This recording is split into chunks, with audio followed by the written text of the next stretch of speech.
Au Nord Kivu, l'Assemblée nationale envoie une mission parlementaire de 7 députés à Lubero et Beni après le massacre de près de 90 civils par les ADF. Le Sud Kivu, affrontement violent à Mwenga Centre entre deux factions Wazalendo.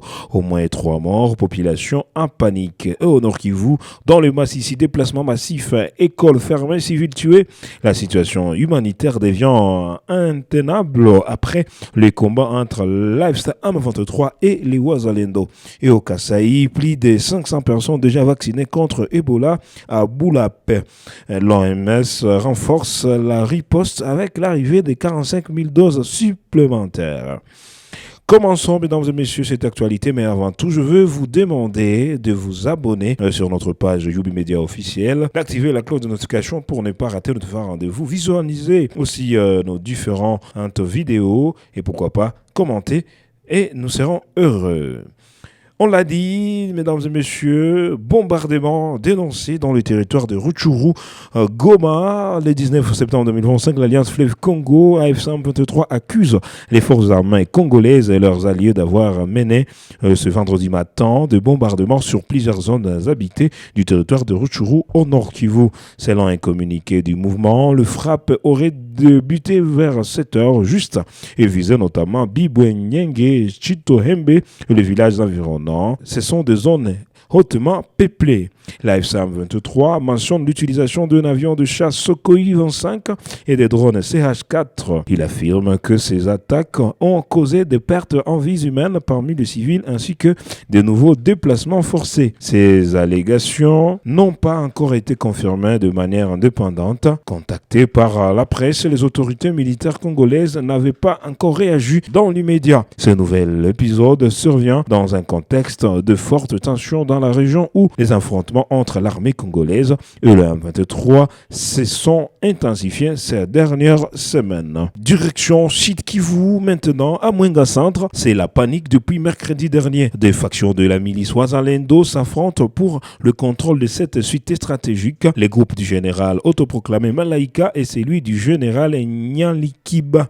Depuis 2 jours, les habitants vivent au rythme des détonations d'armes lourdes et légères. Bilan provisoire, 3 morts déjà confirmés, l'état-major du camp Nyakiliba incendié, une population cloîtrée chez elle, incapable de vaquer à ses occupations. Les écoles sont fermées, les commerces paralysés et la peur règne. Selon plusieurs sources, la confrontation aurait éclaté après le démantèlement par les hommes de Malaika de barrières illégales érigées sur le national numéro 2 par le camp Nyakiliba.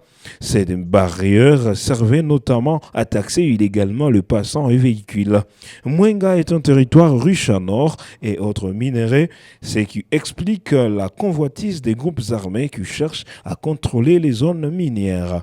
Dans un communiqué, le Mwami Kalenga Riziki, chef de la chefferie de Basilé, a présenté sa compassion aux victimes et exhorté les autorités à rétablir la sécurité pour protéger les civils. Et au Nord Kivu, une mission parlementaire après le massacre des ADF, le ressenti qui endeuille le Nord Kivu, l'Assemblée nationale a réagi en dépêchant une mission parlementaire de 7 députés dans le territoire de Lubero et de Beni. Cette mission, qui a démarré le 17 septembre, doit durer 15 jours. L'objectif, constater le fait, apporter la compassion de la Chambre basse ou du Parlement et surtout dialoguer avec les autorités locales et militaires sur les moyens de bien protéger les civils. Le 7 septembre, à Ntoyo, secteur de Bapéré, à 7 km de Mangourdipa, là nous sommes dans le territoire de Lubero, les rebelles ADF ont tué au moins 70 personnes. Une centaine de civils ont été enlevés, dont les femmes et enfants. 16 maisons et 8 motos et 2 véhicules ont été incendiés par les assaillants. Quelques jours plus tard, dans le territoire voisin de Beni, 18 personnes ont encore été tuées dans le village de Fotodou et AVU dans les groupements Batangi Mbaou. Ces massacres ont plongé des populations locales dans un profond traumatisme. La société civile alerte depuis plusieurs mois sur le retour des forces des ADF, malgré la présence de FARDC et de leurs partenaires régionaux.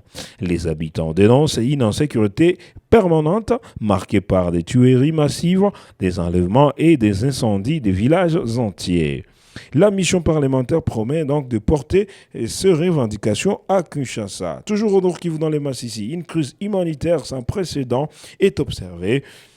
Dans le territoire de Massissi, la situation humanitaire se dégrade de jour en jour. Les combats répétés entre l'armée révolutionnaire congolaise de l'AF-123 et les milices Ouazalendo poussent les habitants à fuir massivement. Impact humanitaire de dizaines de villages dont le groupement Bamfuna, Banyungu, Bouabo et Nyamakboko sont totalement désertés.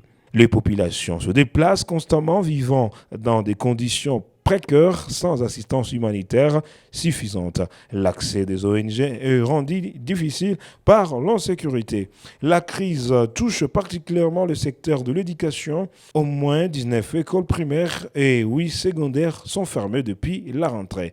Dans le groupement des Banyungu et vers Bukombo, près des Bihiri, les autorités scolaires ont dû transférer 11 écoles primaires et 7 secondaires vers des zones plus sûres comme Anya Biondo. Cependant, de milliers d'élèves restent sans accès à l'école, bloqués dans des zones de combat ou déplacés loin de leurs établissements. Bilan provisoire, le 7 septembre, une attaque à l'OH a fait un mort et 6 blessés. Le 8 septembre dernier, une bombe est tombée sur le village de Moulou, faisant 3 morts et 7 blessés.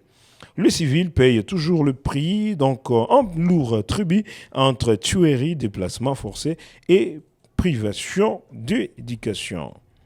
Terminons, mesdames et messieurs, ce flash d'informations, mais avant tout, veuillez juste aimer cette vidéo, la commenter. Et qu'est-ce que vous pensez de cette situation insécuritaire qui se dégrade dans le Massissi, dans les Rutshuru, au Nord Kivu? Quelles solutions nous pouvons apporter? Alors, partons directement au Kasaï. Riposte renforcée contre Ebola à Boulopé. Et selon l'OMS, 550 personnes ont déjà été vaccinées. La priorité est donnée aux contacts directs de maladies et aux personnes soignant très exposées. Situation épidémiologique, 18 cas recensés à ce jour, 31 décès, 14 localités touchées dans la zone de santé des Boulap. Pour renforcer la riposte, l'OMS annonce l'arrivée de 45 000 nouvelles doses de vaccins acheminées par avion depuis Kinshasa. Selon la docteure Sheila Sanziroué, responsable des urgences sanitaires pour l'immunisation au bureau régional de l'OMS pour l'Afrique, a indiqué que la vaccination sera intensifiée dans le jour à venir pour riposter rapidement à la propagation de l'épidémie. C'est la fin, mesdames et messieurs, de ce flash d'information marqué par la persistance des violences à l'est du pays, mais aussi par l'espoir suscité par la riposte sanitaire au Kasaï. Merci de nous avoir suivis. Restez connectés, restez pourquoi pas aussi branchés. Aimez cette vidéo, abonnez-vous, activez la cloche de notification pour ne pas rater notre différents rendez-vous. Merci.